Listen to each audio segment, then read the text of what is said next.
It's Wednesday, January 20th. I'm Lucy Steiner. And I'm Sam Cedar. Which of these stories will you be talking about today? Donald Trump is out and Joe Biden is in after decades of striving for the highest office in the land. The 46th president will be inaugurated today at noon at the age of 78. Meanwhile, in New York City, the police are busy violently reestablishing the status quo by arresting essential union employees outside of a picket line protest on Monday in Queens and battling with Black Lives Matter protesters elsewhere in the city. And lastly, the Democrats have put together the first potentially big piece of legislation of their new majority term, a sweeping voting rights bill that could re-enfranchise millions of formerly incarcerated people. You are listening to Majority FM's AM Quickie, and these are the stories you need to know. By the time you hear this, Donald Trump will have just a few hours left as president of the United States. Everything else aside, that's great to say out loud. He's done. He's gone. That means the big day has finally come for Joe Biden, who has been half-heartedly seeking to be president for decades at this point. Biden will be inaugurated in the middle of a heavily militarized green zone on the Capitol steps at noon at the age of 78, and will then retire to the White House, where his Peloton bike will probably be waiting for him if it clears the cybersecurity guys. D.C. is a ghost town right now as federal authorities learned their lesson about domestic insurrection about 2 weeks too late and have locked down the place. At the moment, there don't appear to be any big plans for right-wing protests, but we'll have to see how the day goes. Trump, for his part, is going out with a whimper. In a video address on Tuesday night, he listed his so-called accomplishments and vowed that the movement he started was, quote, only just beginning, unquote. How lasting his impact is remains to be seen, but there's no doubt that he inspired horrible things during his time in office. And now he's gone. By the time you hear this, he'll probably be boarding his last Air Force One flight to Florida before he loses his plane privileges, slinking off back to the familiar comforts of Mar-a-Lago coronavirus super spreader swamp parties, where with any luck, he'll rot away quickly.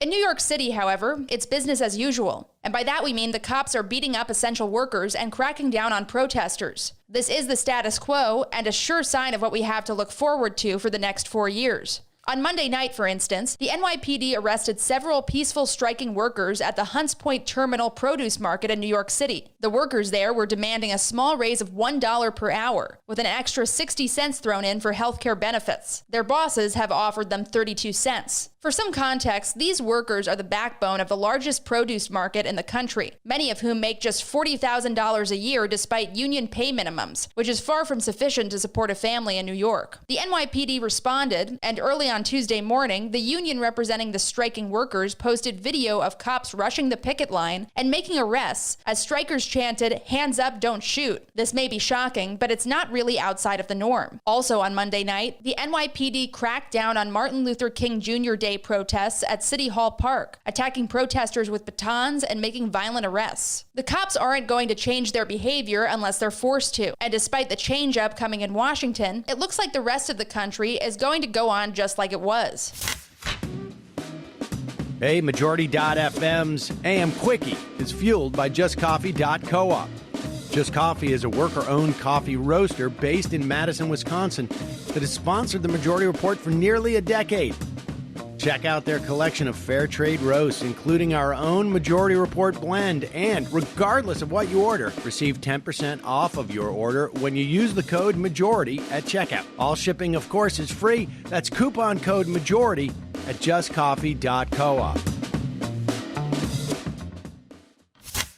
The Democrats are reportedly setting up their first chance to flex their new majority in the House and Senate with a sweeping voting rights bill, introduced on Tuesday in the Senate by Oregon's Jeff Merkley. The Senate bill, which is called the For the People Act, is a close mirror of the concurrent bill introduced earlier this month in the House. If the Democrats can push it through, it could be one of the first major victories of the Biden administration. The bill would do a couple of crucial things: make online, automatic, and same-day voter registration mandates for every state, and also restore voting rights to anyone who is not currently incarcerated. That alone would re-enfranchise millions of voters, and combined with new, easier ways to register, could strike a devastating blow to the GOP's key voter suppression tactics in upcoming elections. The test now becomes whether the Democrats can wield their new power to pass laws effectively enough to get this through both the House and Senate. McConnell isn't going anywhere, and it's a given that that he'll use every dirty trick at his disposal to keep these bills from becoming law, because he knows if he does, it'll throw more congressional races into the mix, despite the GOP's constant gerrymandering. What we'll learn soon as well is how much energy the new president will put behind the bill. Here's hoping he comes out of the gate strong on this one.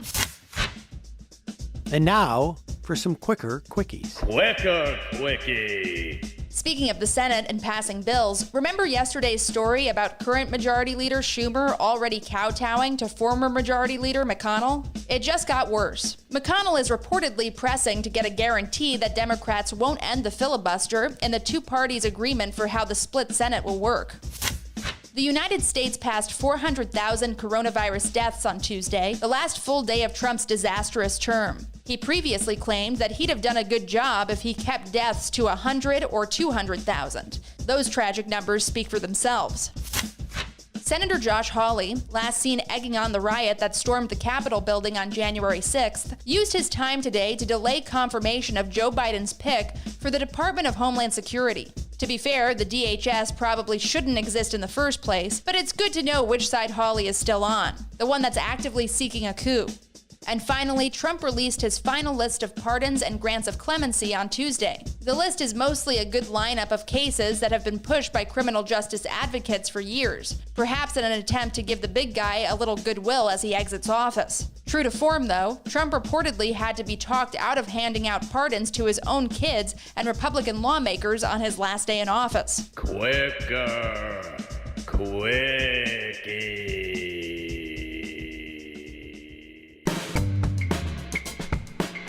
That's it for the Majority Report's AM Quickie today.